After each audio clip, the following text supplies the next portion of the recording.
Students, तुक्के की वजह से ही आज मुझे एमबीबीएस मिला है। मेरे नीट के एग्ज़ाम में मैंने 10 तुक्के लगाए थे, जिसमें से 8 सही हो गए, तो मुझे 30 मार्क्स मिल गए, जिससे कि मेरी रैंक काफ़ी ऊपर आ गई और मुझे एमबीबीएस मिल गया।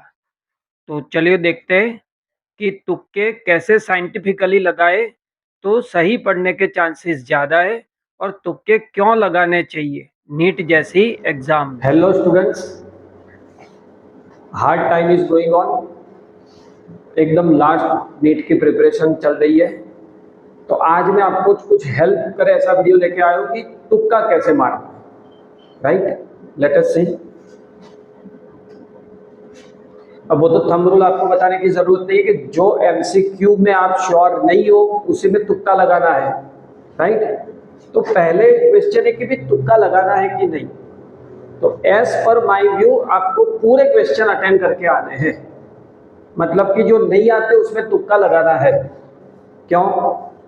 मान लो कि एक केस लेते हैं, मान लो 4 क्वेश्चन है आपके पास।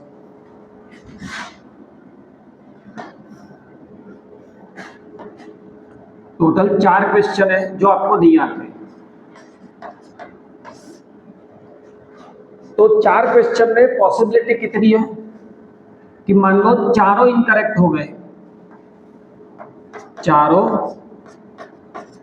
इनकरेक्ट हो गए, तो आपके कितने मार्क्स जाएंगे? -4, चारों में -1। मान लो 3 इनकरेक्ट हुए,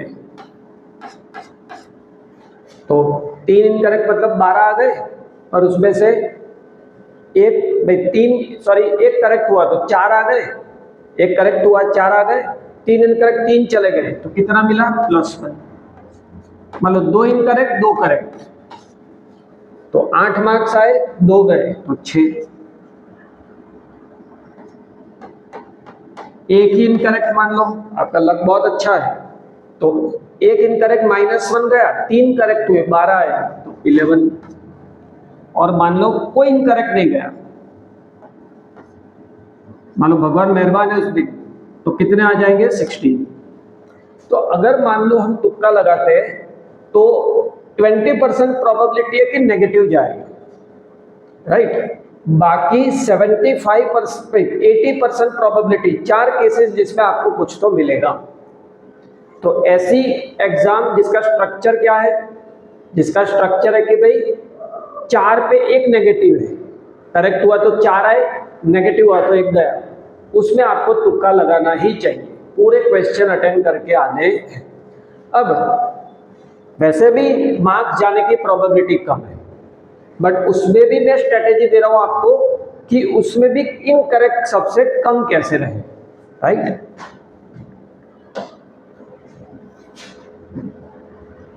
चलो, जैसे देखो एक केस है, मोस्टली नीट जेई के पेपर में अगर ऐसा ऑप्शन आपको मिले जिसमें ऑल ऑफ दी अबव है या तो नन ऑफ दी अबव है, तो 90% केस में यह आंसर सही होता है। भाई मान लो एक ऑप्शन आपका क्या है? ऑल ऑफ दी अबव, या A and B both, A and C both, या तो फिर एक भी नहीं, नन ऑफ दी अबव, तो 90% केस में आंसर सही होता है। तुक्का लगाना तो उस पे लगाना, राइट। मतलब 4 ऑप्शन न्यूमेरिकल है, वैल्यूज है, तो उसमें एलिमिनेट कर दो पहले ऑप्शन। जो ऑड वैल्यू है वो तो नहीं आएगा, जो ऑड वैल्यू है जैसे 3 है वो थोड़े सिमिलर है, पर ये एकदम अलग है, तो इसे तो काट ही दो आप। अब 3 में से तुक्का लगाना है तो 33% प्रोबेबिलिटी हो जाएगी आप जो तुक्का लग रहे हो सही आ रहा है, राइट। ऑड वैल्यू को निकाल देना है। नीट के पेपर में या जेई के पेपर में पैटर्न मैंने देखा है, जब भी आप कैलकुलेशन से आंसर निकाल रहे हो और अगर वो ए आए तो सावधान हो जाना। क्यों? क्योंकि वो ट्रैप होता है। जैसे फॉर एग्जांपल एक क्वेश्चन, उसमें क्या पूछा है? पीओएच। अब फॉर्मूला हर जगह किसका होता है? पीएच का। तो मान लो कि पीएच की वैल्यू आपने कैलकुलेशन किया पूरा, पीएच की वैल्यू आ गई 3, और पहला ही ऑप्शन 3 होगा, तो खास ध्यान रखना फिर पूछा क्या था? POH, which is 14 - 3 comes out 11। तो नितिन सर की एक चेतावनी याद रख लो, कैलकुलेटिव क्वेश्चन में अगर आपका आंसर मान लो कोई आया and that is given as option A, तो अलर्ट हो जाना, वापस क्वेश्चन पढ़ना, क्या पूछा था, मैंने फाइंड क्या किया, मैच करो, दोनों सेम है, नहीं तो फिर आंसर चेंज हो जाएगा, राइट। अच्छा मान लो कोई ऑप्शन एलिमिनेट नहीं हो रहा है, कोई ट्रिक नहीं है, तो अब तक की जो आंसर कीज है उसमें देखा गया कि ऑप्शन बी और ऑप्शन सी की प्रोबेबिलिटी ज्यादा होती है। आपके क्वेश्चन में आंसर आने की प्रोबेबिलिटी मोस्टली ऑप्शन बी और ऑप्शन सी की ज्यादा होती है, राइट। तो हमेशा क्या करना है, गैस करना है, तो बी और सी में गैस करना है। ये लास्ट वाला ऑप्शन है आपके पास, पहले जो ट्रिक दी वो सारी लगा दो, कुछ नहीं लग रहा है, फिर ये वाला ऑप्शन। भाई नीट और जेई वो टाइम का एग्जाम है, उसमें एक चौथा सब्जेक्ट समय है, तो समय बचाना है। टाइम बचाने के लिए स्टूडेंट्स क्या करना है, वैल्यूज को डायरेक्टली याद करना, जितनी जैसे log 1, log 2, log 3, राइट, फिर कुछ पावर से, कुछ स्क्वायर रूट है, क्यूब है, वो सब डायरेक्टली याद करना, कॉन्स्टेंट्स की वैल्यू डायरेक्टली याद करना, उससे फायदा क्या होगा, आपका समय बचेगा, राइट। और जितनी शॉर्टकट ट्रिक दी है पूरे साल बराबर उसको तो यूज करना ही है। अगर आपने कोई क्वेश्चन प्रैक्टिस किया हुआ है तो वो जल्दी कर पाओगे। तो हमने वैसे भी स्ट्रेटेजी पेपर अटेंड करने की बताई कि पहले 2 घंटे में फेमिलियर क्वेश्चन को करना है, जो आपसे सॉल्व हो पाते हैं, जल्दी सॉल्व हो पाते हैं, उस क्वेश्चन को पहले लेना है। तो उसमें अगर कोई प्रैक्टिस क्वेश्चन आ गया तो वो पहले लेना, और बहुत सारे होंगे बच्चों, बहुत सारे क्वेश्चन आपको मिलेंगे जो हमने क्लास में करवाए। कोई क्वेश्चन तो डिक्टो ही मिल गया, सीधा आंसर मार्क करके आगे निकल जाना, नंबर्स देख लेने की सेम है कि नहीं। एक और भी ट्रैप है, यूनिट का ट्रैप, फिजिकल केमिस्ट्री और फिजिक्स में और मैथ्स में। क्या है यूनिट का ट्रैप, आप देख लेना कि भाई मान लो एक वैल्यू मीटर में, एक वैल्यू सेंटीमीटर में, तो चेंज करना पड़ेगा, राइट। मान लो ऑप्शन जो दिए वो मीटर में, पूरा सम दिया है सेंटीमीटर में या सीजीएस में, तो हमेशा याद रखना अगर आप चेंज नहीं करोगे, ऐसे ही कैलकुलेट कर लिया, पहला ही ऑप्शन आ रहा होगा जो कि करेक्ट नहीं है, तो बराबर यूनिट की यूनिफॉर्मिटी आप देख लेना, एक ही सिस्टम में होने चाहिए।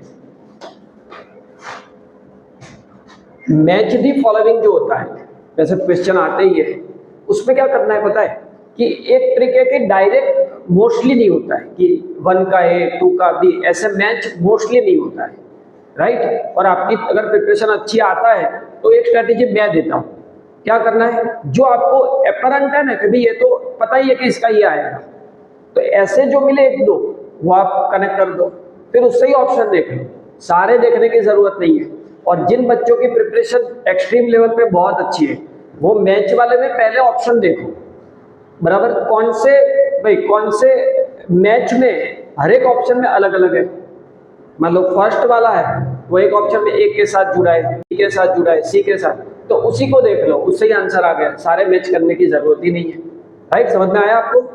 फर्स्ट ऑप्शन में क्या है, 1 के साथ है, 1 के साथ सेकंड ऑप्शन में बी, थर्ड में 1 के साथ सी, 1 के साथ डी, तो 1 ही चेक कर लो, 1 के साथ श्योर हो कि आ रहा है तो आंसर मार्क करके आगे बढ़ जाओ, राइट। तो भाई इतनी स्ट्रेटेजी आपको जो क्वेश्चन नहीं आते हैं उनमें लगानी है, राइट। तो जो आपने देखा था 20% मार्क्स जाने की प्रोबेबिलिटी है, उसे भी हम रिड्यूस कर पाएंगे, राइट। एकदम शांति से पेपर लिखना है, अच्छे से पेपर लिखना है। Very best of luck to future doctors. Thank you very much.